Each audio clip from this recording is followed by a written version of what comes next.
Лейтенант первого класса Феликс Юджин Монкла-младший, пилот военно-воздушных сил США, который исчез при выполнении предотвращения воздушной угрозы над озером Верхнее в 1953 году. Этот случай также известен как Кинросский инцидент по названию военно-воздушной базы Кинрос, где Монкла был в командировке на момент своего исчезновения. Военно-воздушные силы США доложили, что Монкла потерпел крушение и стал объектом перехвата самолета Королевских военно-воздушных сил Канады. Согласно отчету, пилот канадского самолета позднее вышел на контакт и заявил, что не видел самолет-перехватчик, а также что Монкла никогда не был объектом перехвата.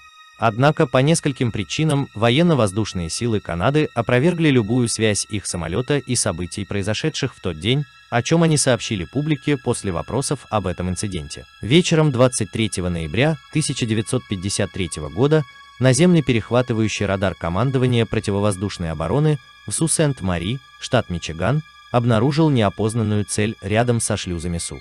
Шлюзы Су – это система параллельных шлюзов в штате Мичиган, расположенная на реке Сент-Мари между озерами Верхнее и Гурон, а также между Верхним полуостровом США и канадской провинцией Онтарио.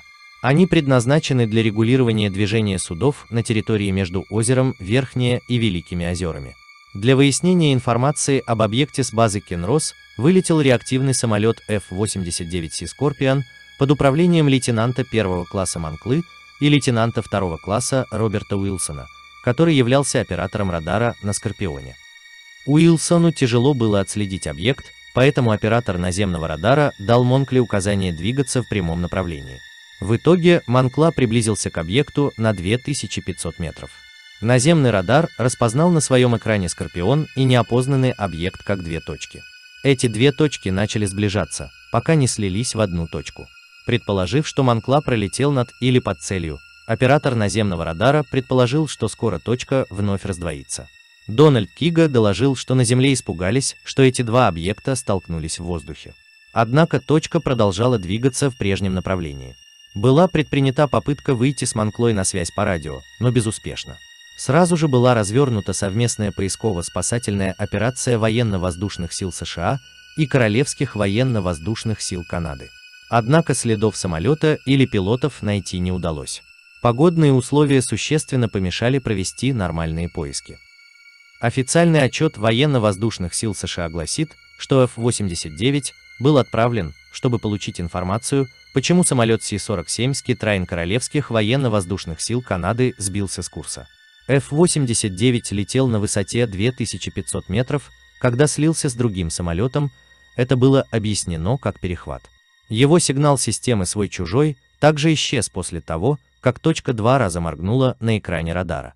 Хотя попытки связаться с командой по радио не увенчались успехом, пилот другого F-89, который был отправлен на поиски, заявил в своем отчете, что слышал радиопередачу от пилота через 14 минут после исчезновения самолета.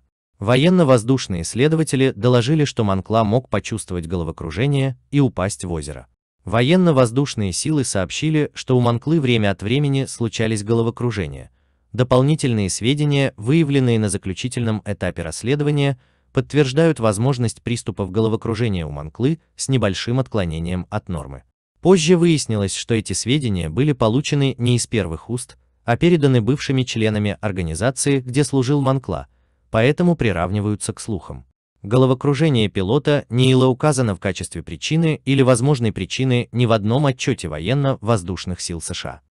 Официальный отчет инцидента гласит, что когда неопознанный объект появился на радаре, предполагали, что это самолет VC-912 Королевских военно-воздушных сил Канады, однако он был классифицирован как неопознанный, потому что он не соответствовал курсу плана полета на протяжении около 30 миль. Это утверждение было настойчиво отклонено пилотом этого самолета Джеральдом Фосбергом, когда он давал интервью для документального фильма Дэвида Черняка «Воспоминания о Монкле». Руководство военно-воздушных сил США также предоставил альтернативное объяснение случившегося исследователю НЛО Дональду Кига.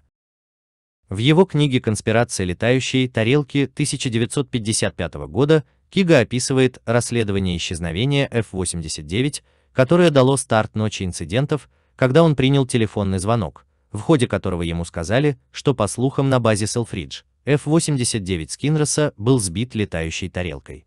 Последующий звонок сотруднику по информации общественности лейтенанту Роберту Уайту внес ясность, что в данном случае неопознанным был канадский DC-3, который пролетел над шлюзами по ошибке.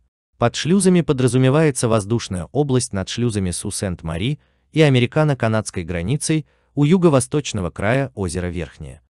Возможно, что обломки самолета были найдены рядом с восточным берегом озера Верхнее в конце октября 1968 года.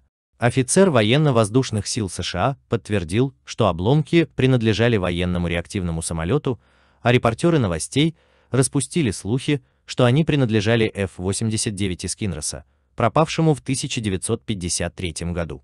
Результаты экспертизы обломков никогда не были опубликованы, а власти Канады заявили, что у них нет никакой информации по этому поводу.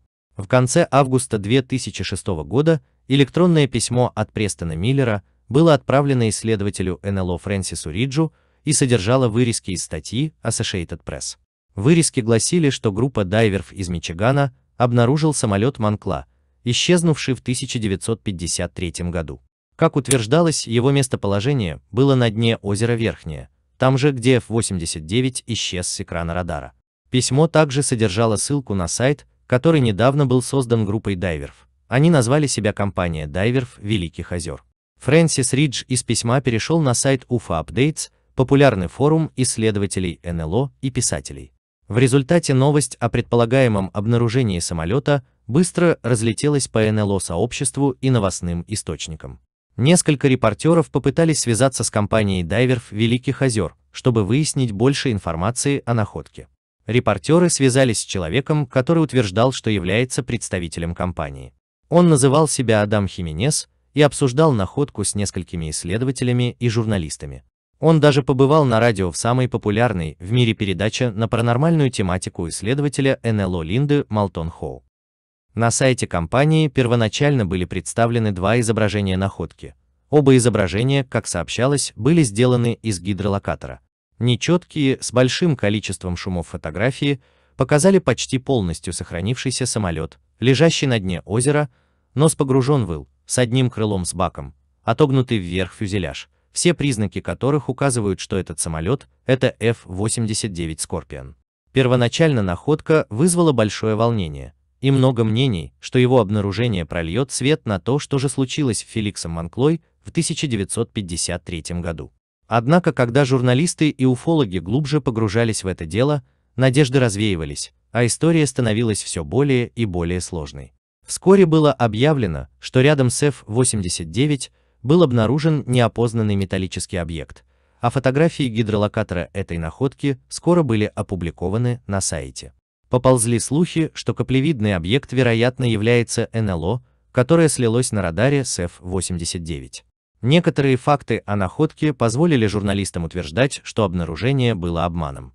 Несколько исследователей попытались выяснить больше информации о компании и ее представителя Адаме Хименесе. Выяснилось, что такой компании не существует вовсе. Единственное, что было известно о Хименесе, это адрес электронной почты и номер мобильного телефона. Всего через 3 недели после открытия сайт компании был закрыт без объяснений, а Адам Хименес перестал отвечать на письма и телефонные звонки. Расследование Джеймса Кариона, который в то время являлся директором организации МАФОН, которая является крупнейшей гражданской организацией по исследованию НЛО в США, рассказал, что не было доказательств того, что Associated Press написали оригинальную новость, а также что компания дайверов Великих озер существовала за пределами своего сайта. Адам Хименес отказался предоставить какую-либо дополнительную информацию о принципах компании, типе используемого судна, а также любой другой информации, которая могла бы помочь установить существование организации. Расследование Кариона показало, что многие из заявлений Хименеса об обнаружении F-89 являются неправдой, включая заявление, что правительство Канады запрещает возобновлять работу в этой области. Оказалось, что такие разрешения и не запрашивались. Брэндон Бёйлот, который расследует кораблекрушение и является директором организации «История Великих озер», утверждал, что никогда не слышал ни о Хименесе, ни о его группе. Также об этом не слышал никто из его коллег. Бёйлот сказал, что сделанные снимки были подлинными, но опроверг утверждение Хименеса, что они были сделаны с помощью гидролокатора, особенно на глубине 150 метров. Он также сказал, что фотографии не могли быть сделаны с установленным преобразователем. В итоге получается, что все это обман. А тайна о том, что случилось с самолетом F-89 Scorpion под управлением Феликса Монкла и с самим Монклой 23 ноября 1953 года, остается нераскрытой.